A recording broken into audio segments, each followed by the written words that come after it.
America is always safer in the hands of the people than in the conference rooms of any elite. Sam Seder. They are unanimous in their hate for me, and I welcome their hatred. We must guard against the acquisition of unwarranted influence, whether sought or unsought, by the military-industrial complex. The Majority Report with Sam Seder. Ever get the feeling you've been cheated?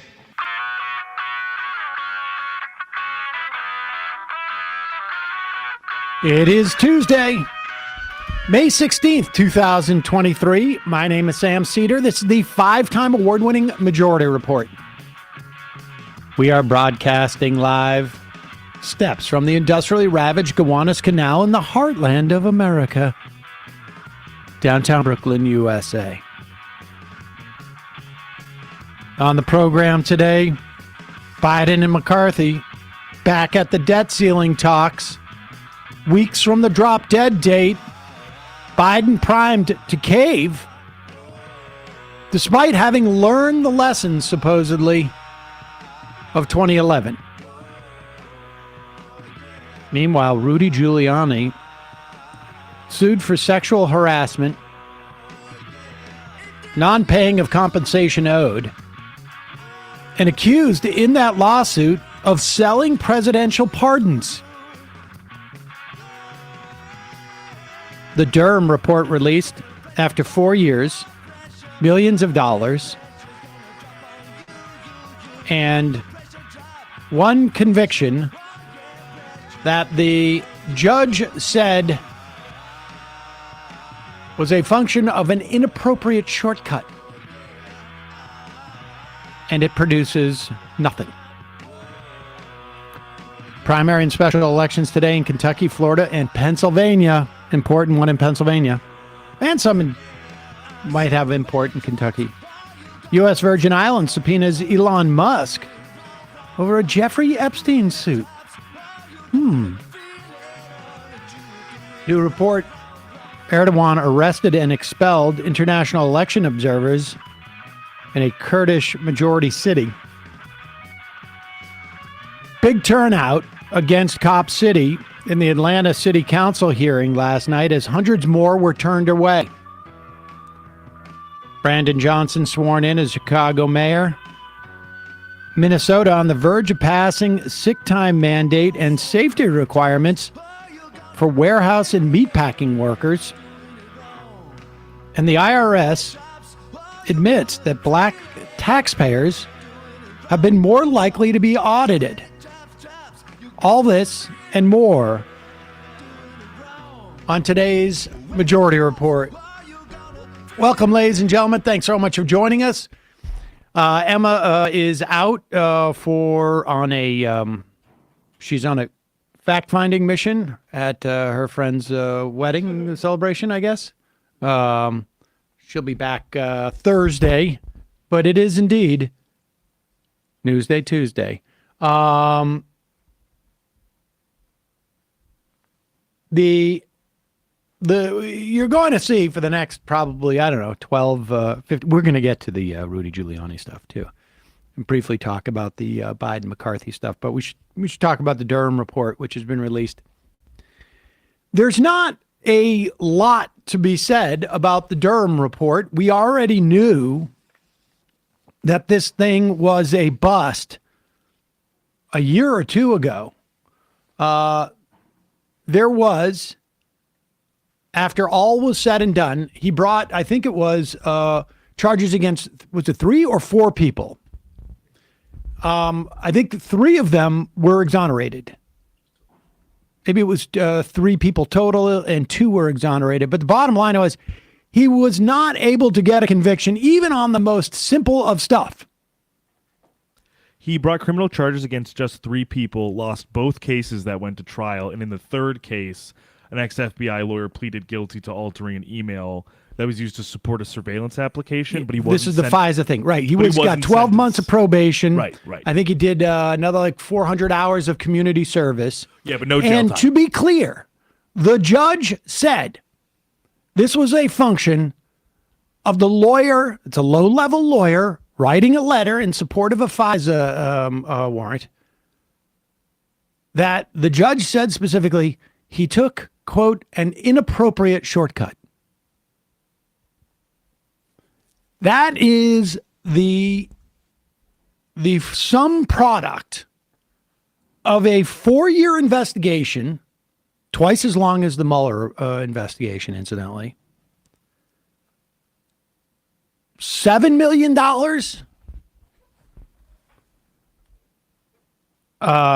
Dozens of investigators.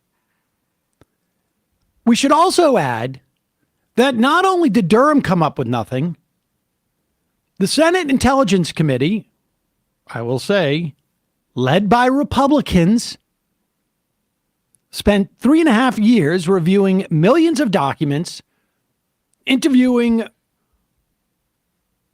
tens, if not hundreds of witnesses, and found that, yeah, you know what? The FBI did have a legitimate reason to begin this investigation in 2016. In addition, the Department of Justice Inspector General, under, I believe it was the Trump administration and Bill Barr, also found there was no political bias in the launch of the initial FBI investigation. You mean the FBI is not Democrats?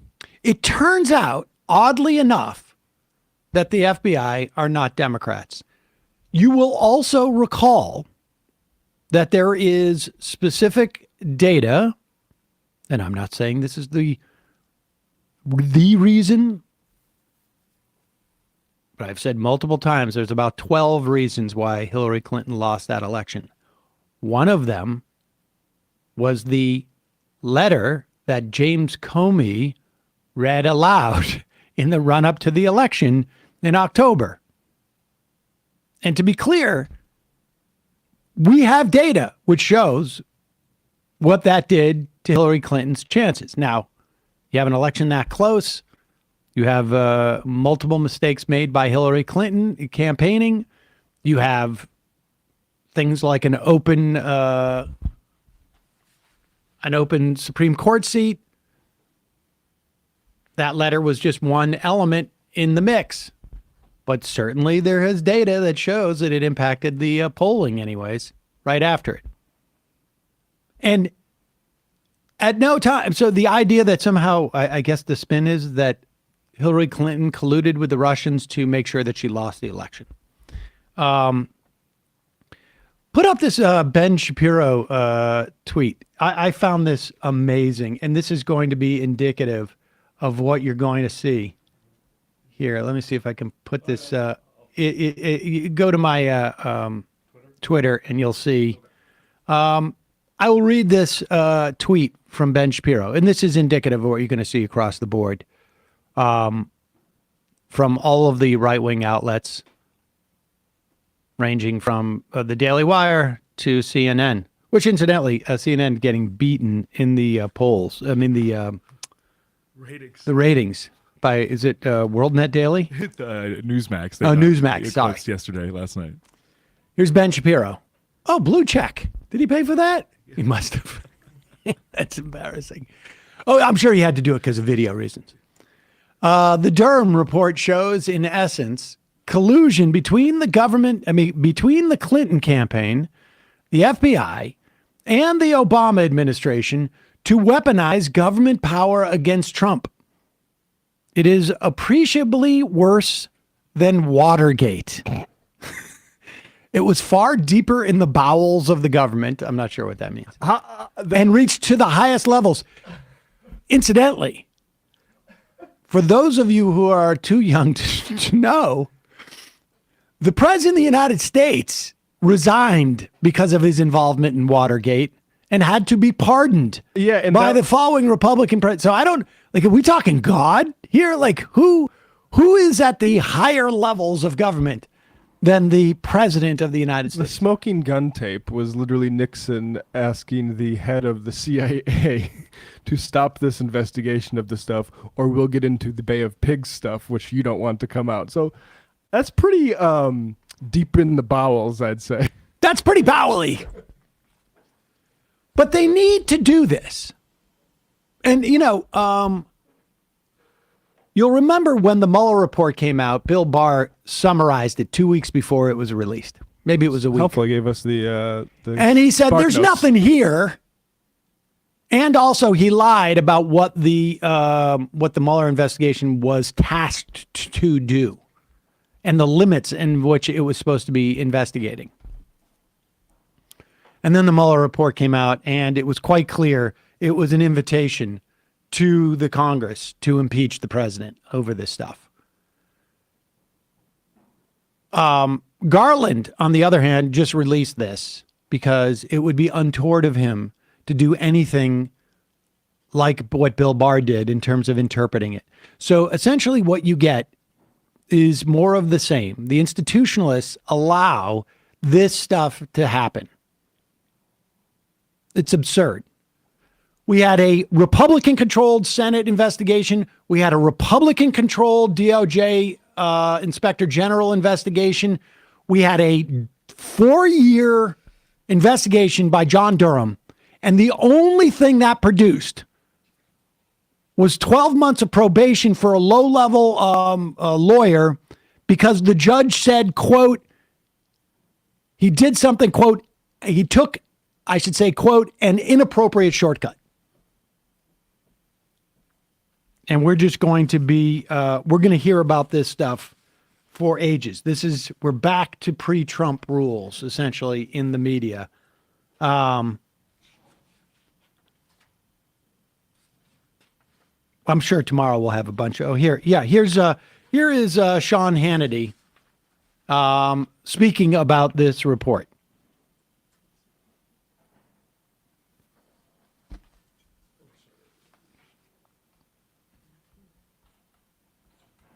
Years and years and years of waiting with the 2020 election safely now in the rearview mirror. The DOJ has finally published the findings of the Durham probe. Remember that?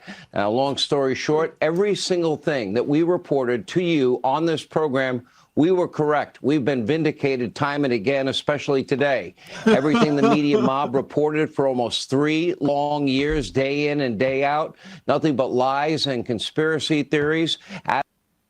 Okay, there it is. I should say, however, this is written up by the Talking Points memo, citing the New York Times. In January, Times reported Charlie Savage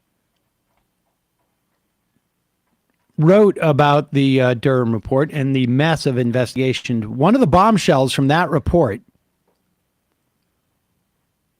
was that Durham's essentially portfolio had been secretly expanded to include an allegation of wrongdoing against Donald Trump.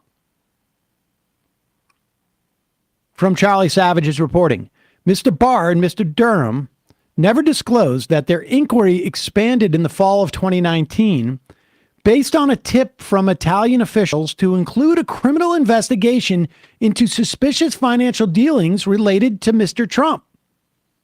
The specifics of the tip and how they handled the investigation remain unclear, but Mr. Durham brought no charges over it. So it turns out that in the course of this investigation, for whatever reason, Bill Barr gets these tips into the DOJ. Where does he take these? Does he give them to another investigator? Hey, or does he say, oh, this is related somehow to the way the FBI functioned in 2016 and 2017 and in 2018? No, he gives them to Durham. And if you look into the Durham report, you will see nothing about those charges. Savage wrote, Italian officials unexpectedly gave Mr. Barr and Mr. Durham a tip about a suspected financial crimes linked to Mr. Trump. While the tip was unrelated to the Russia investigation, Mr. Barr had Mr. Durham investigate the matter rather than referring it to another prosecutor. Mr. Durham brought no charges. Mr. Durham's report did not mention any of those matters. So let's be clear what happened here. Bill Barr, for some completely unexplained reason, gave a guy investigating the investigators about Donald Trump from 2016, 2017, 2018, a new lead about a completely different crime potentially committed by people close to Donald Trump, including maybe Donald Trump, we don't know, that took place in 2019. He gave it with this investigator, and the investigator, instead of like reporting back, like, also, we just want you to know, in this 306-page exhaustive report, we just want you to know, we looked into this, there was nothing there. Not even that. And of course, that investigation apparently is over. It's been buried. I mean, the whole thing was just a sham. And we're going to be treated to a couple of days worth of we're going to be treated to a couple of days worth. But if your uncle watches Fox News, or if your cousin reads the Daily Wire, I can tell you what you're going to be reading about for the next year and a half. I got to say, though, hearing Hannity say the Durham report, you remember that? That doesn't bode exactly. well. No. The Durham report that we didn't talk about for the past 2 years when it was clear there was nothing in there. Like when we first got inkling that this wasn't going to show up. Remember when Donald Trump was like, release the report before the election? Well, now we know why he didn't. Right? Because there was nothing there. No sponsor today. Well, I guess cedarseeds.com. That's a sponsor. We extended the 420 holiday discount, 20% off your entire order for one more day till 11:59 p.m. tonight. Cedar Seeds. You get 6 seeds in a packet. Allows you to grow plants. We have a variety of plants on that website. Free shipping. Check it out. We ship anywhere in the country. Check your local statutes about your ability to grow these plants in your locale. New York State, you can. My seedlings now, they're about 6 inches, maybe 8 inches, I would say. So I will be taking pictures of that as they grow. Cedarseeds.com. We'll put a link to that in the podcast and YouTube description. Not much new to report on the Biden-McCarthy talks. They're ongoing. There is increasingly concern. Politico now writing about the debt ceiling talks, quote, causing mini panics among his base. Warren describes herself as very concerned about the direction of the talks. People in the House are bumming over it. This whole budget cap thing, this is what Joe Biden did back in 2011, undercutting Harry Reid, and supposedly had learned the lessons of that era. Apparently not. This whole game where he played like, we need a clean debt ceiling. But of course, at the same time, just coincidentally, we'll also talk about cuts. It is just the greatest amount of political malfeasance that one could imagine. I suppose it's possible that Joe Biden personally enjoys the idea of low-income people having some pain or disarray in the government. That seems odd. But I think also there's just a complete lack of understanding of And the amazing thing, it's incredibly frustrating. I know I say this every day, but you hear the AP report it, and it's as if like they're having negotiations about, the spring coming. Like there is no context to this. No one the general public has no idea. Had the Biden administration just said, we're using the 14th Amendment, end of the story, maybe they'll still do that. The one interesting story I did see about this is that a small group of moderate Democratic lawmakers has quietly reassured its House Republican counterparts that it can help protect McCarthy's gavel if his right flank revolts over a debt agreement. This is according to two people familiar with the discussions.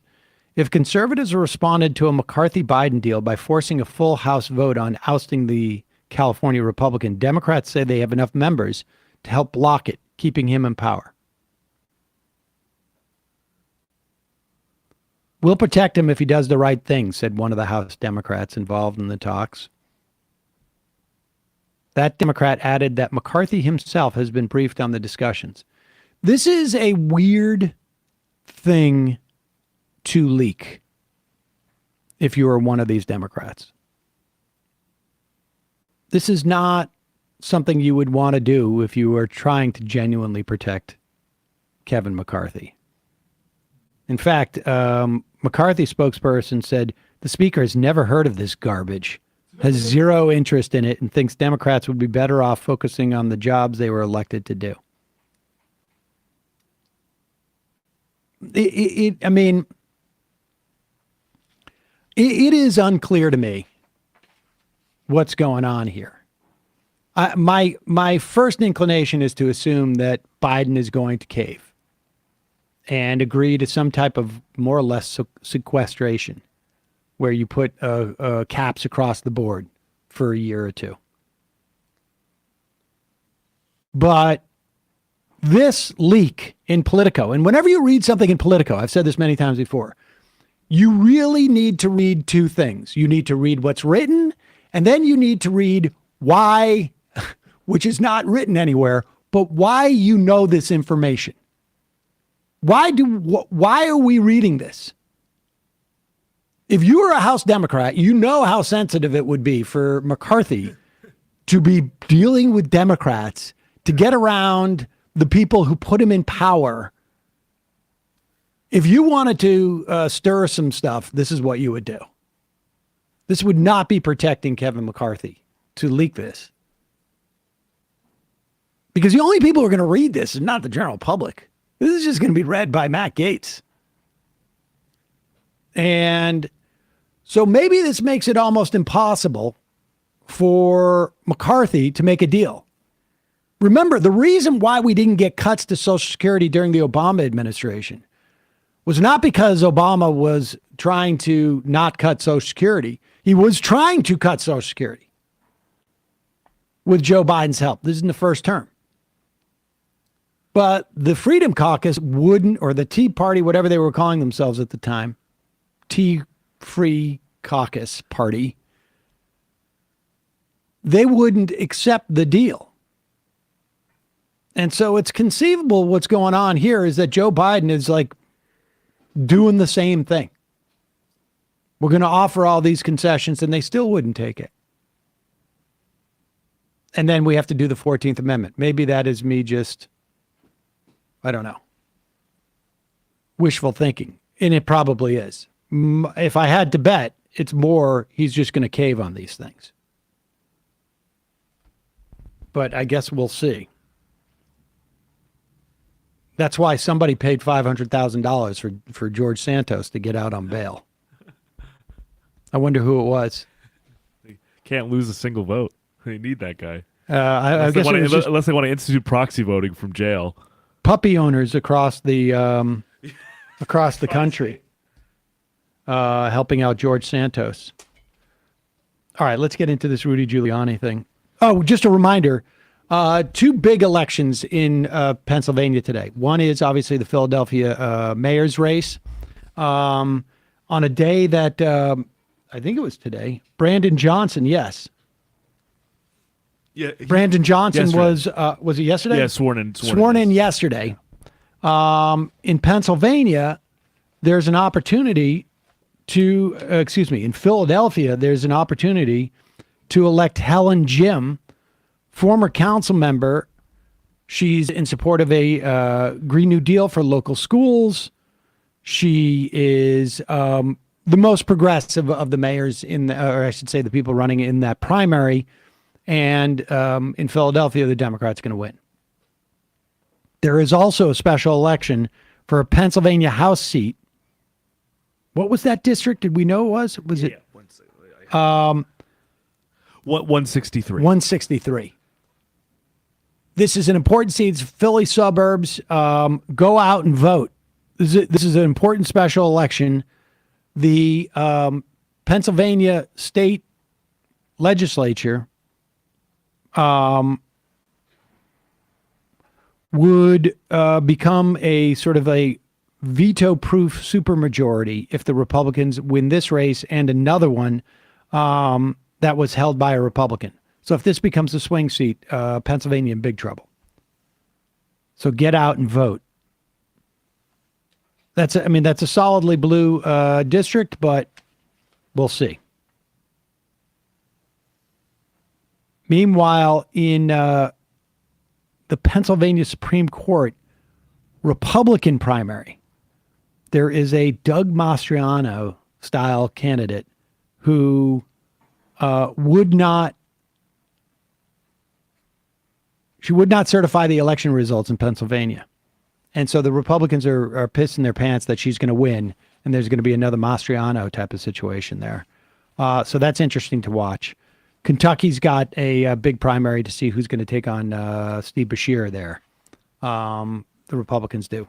So keep an eye on that stuff. The important thing, again, if you're in Pennsylvania, get out and vote if you're in those Philly suburbs, or if you're in Philly, for that matter. All right, let's get to this Rudy Giuliani thing. I want to make something clear here. These are all allegations against Rudy Giuliani. And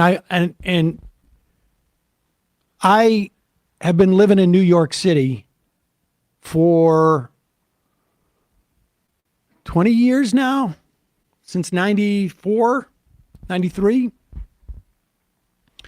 And I still have images of a piece of videotape of Rudy Giuliani that I want to show. Bradley, did we pull that? Remember I mentioned that from Borat? Oh, yeah. Let's see it. I want to show this. That's 30 years, by the way, you've been in New York. 30 years. Sorry about that. Let me take that again. I have been in New York for 30 years. Wow. I missed it by 10. 30 years. And I still have images of America's mayor on that pile. Well, really, it wasn't just a pile. Do you got it? It's not just really a pile. It is, here, put it up on the screen. It's video footage that I think every American remembers. Rudy Giuliani. Can I see it? Yes. And just get to the part where and it of course is that clip from Borat when they walk in on Rudy Giuliani. Here it is. Should we slip your jacket? Yep. Yep. There's the sound. Oh, there he is. He's just tucking in his shirt. Classic way of tucking in the shirt. Okay, we don't need to see Borat come in and be upset. But all Americans remember that America's mayor with that young girl preparing himself. Right. And I just want to make this clear. Again, this is allegations. This is all alleged in a 70-page complaint filed in the New York Supreme Court.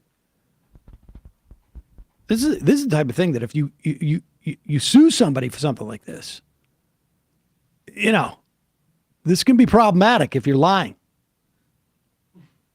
Just want you to know. But again, alleged.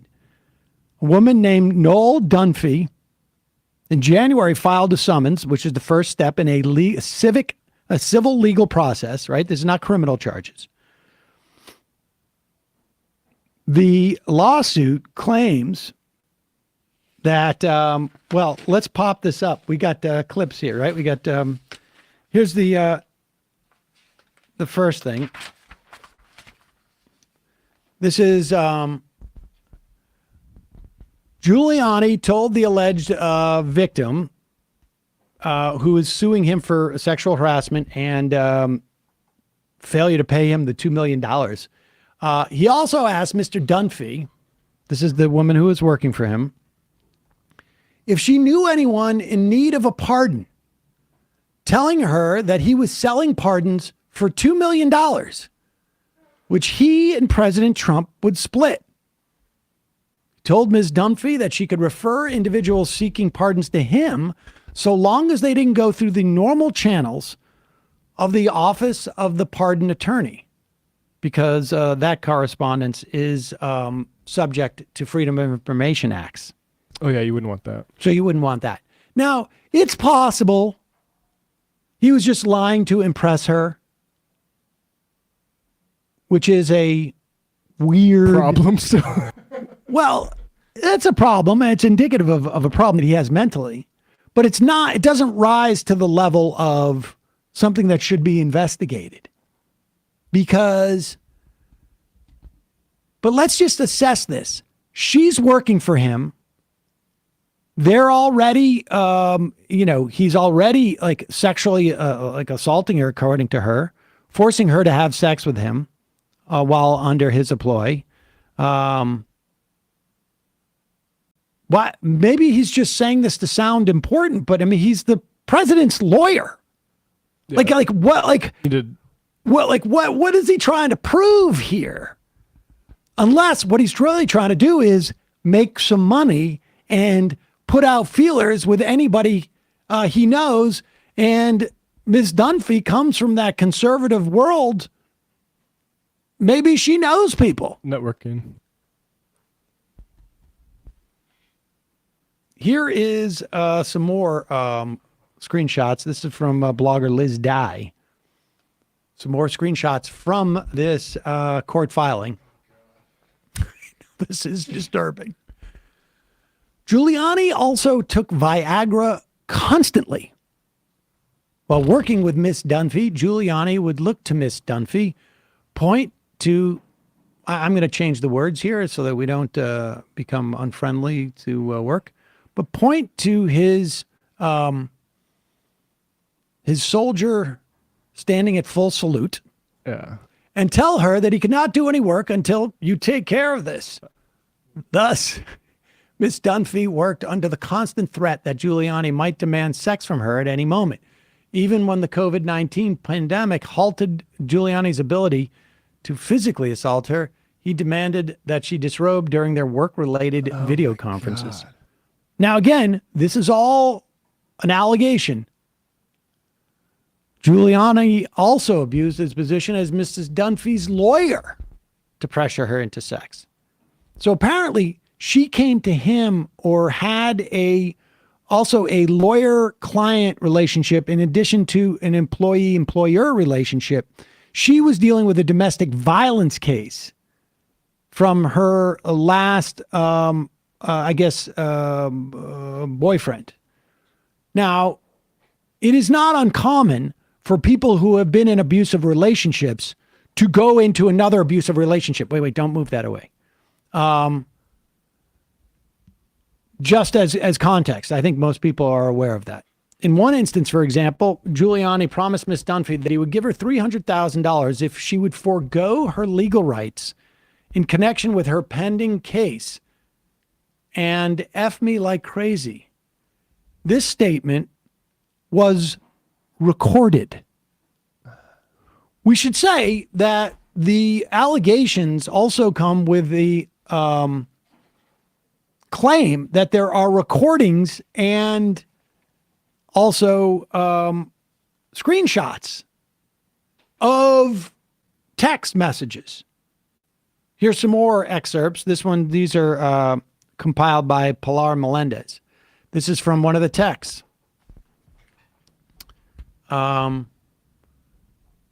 This is from Rudy. Rudy says, you want to do Rudy? Why don't you do the woman and I'll do Rudy?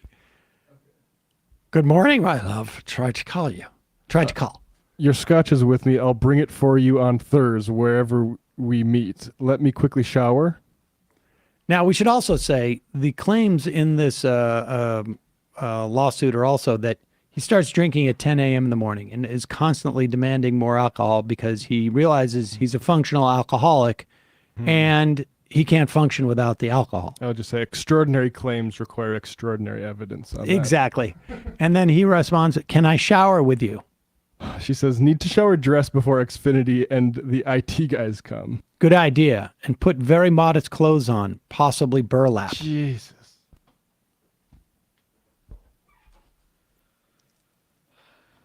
What else? Do we have anything else from any more screenshots?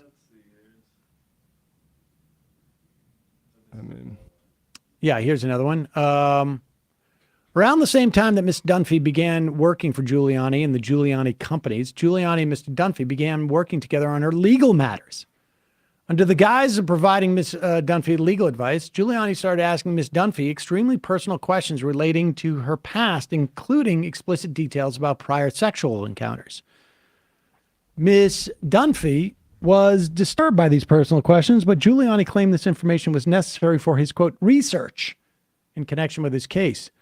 As Ms. Dunphy would soon learn, Giuliani's probing questions were not designed to provide legal advice. Rather, Dunphy would come to understand that Giuliani was aroused by discussing Ms. Dunphy's sexual history and violent relationships.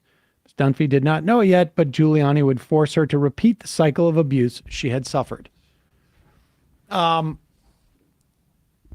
I mean,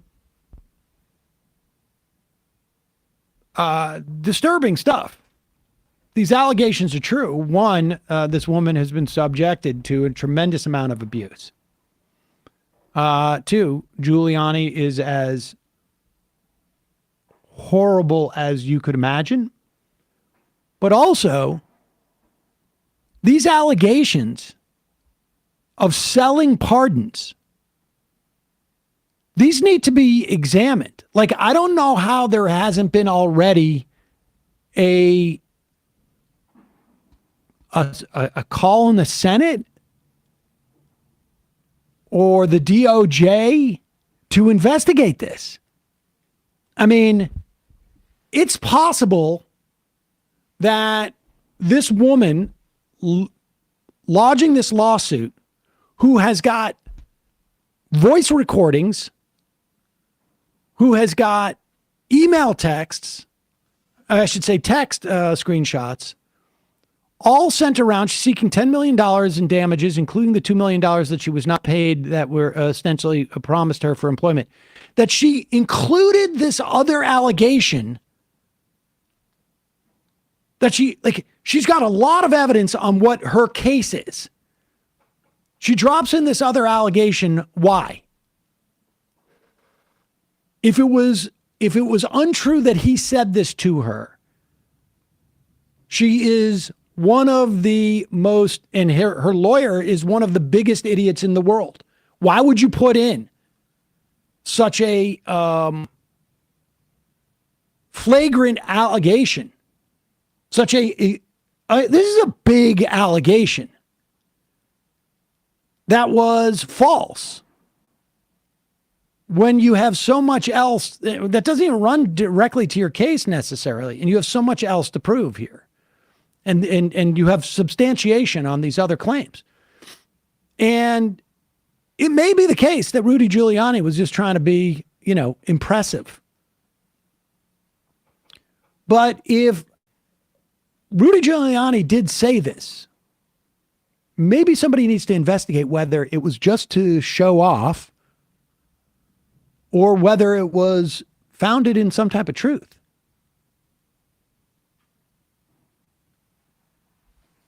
I mean, it seems to me this is a big allegation.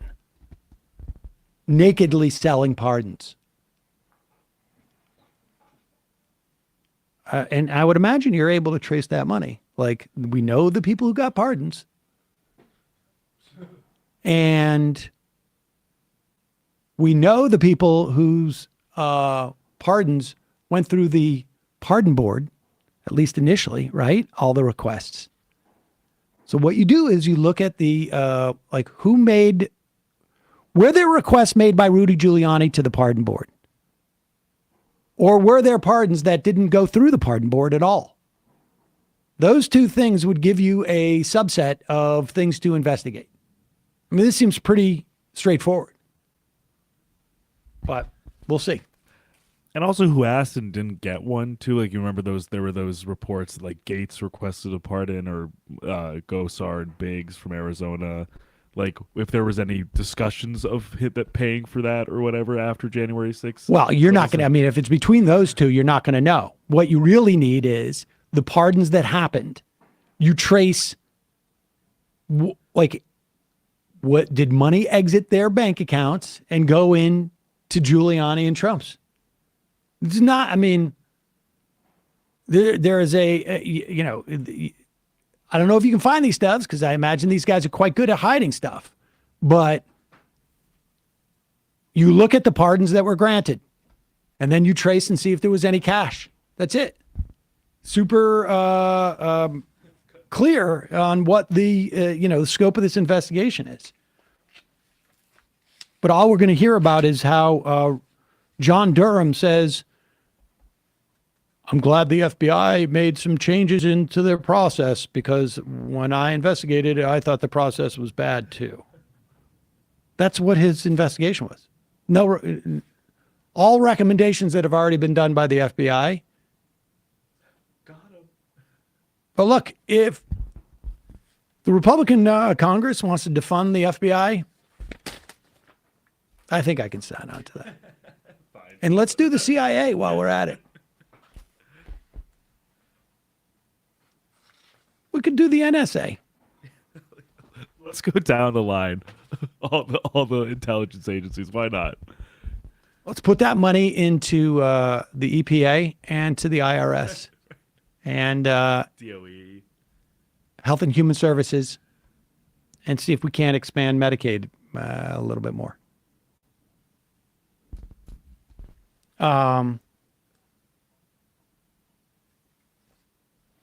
All right, we're going to take a break and head into the fun half. Shortest show in years. The show used to always be 45 minutes. Now we're going to do it.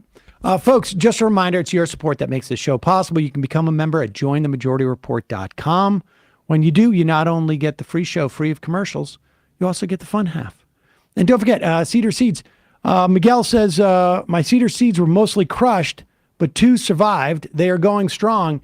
If that's the case, please email. I think it's info@cedarsseeds.com, and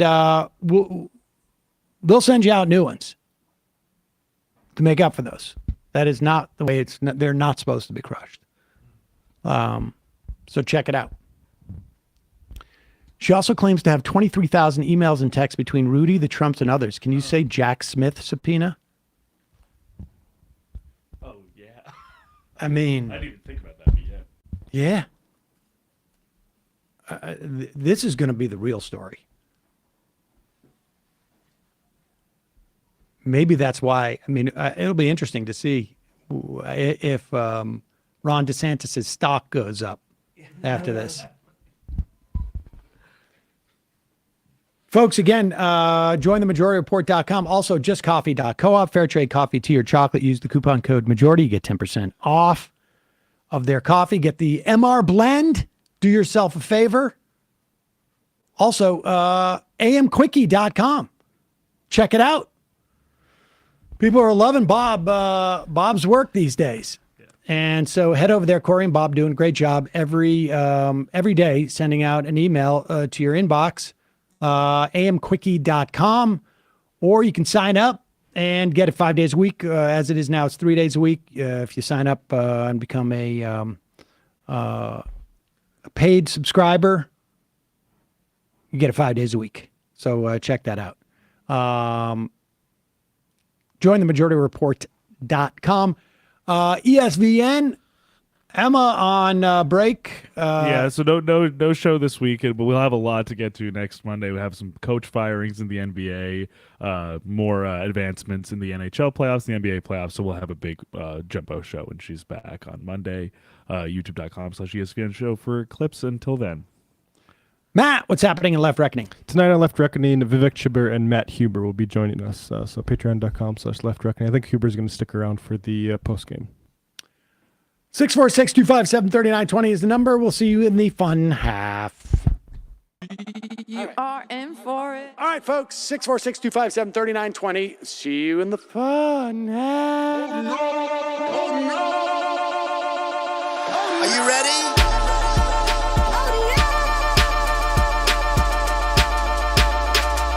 Who sent us this?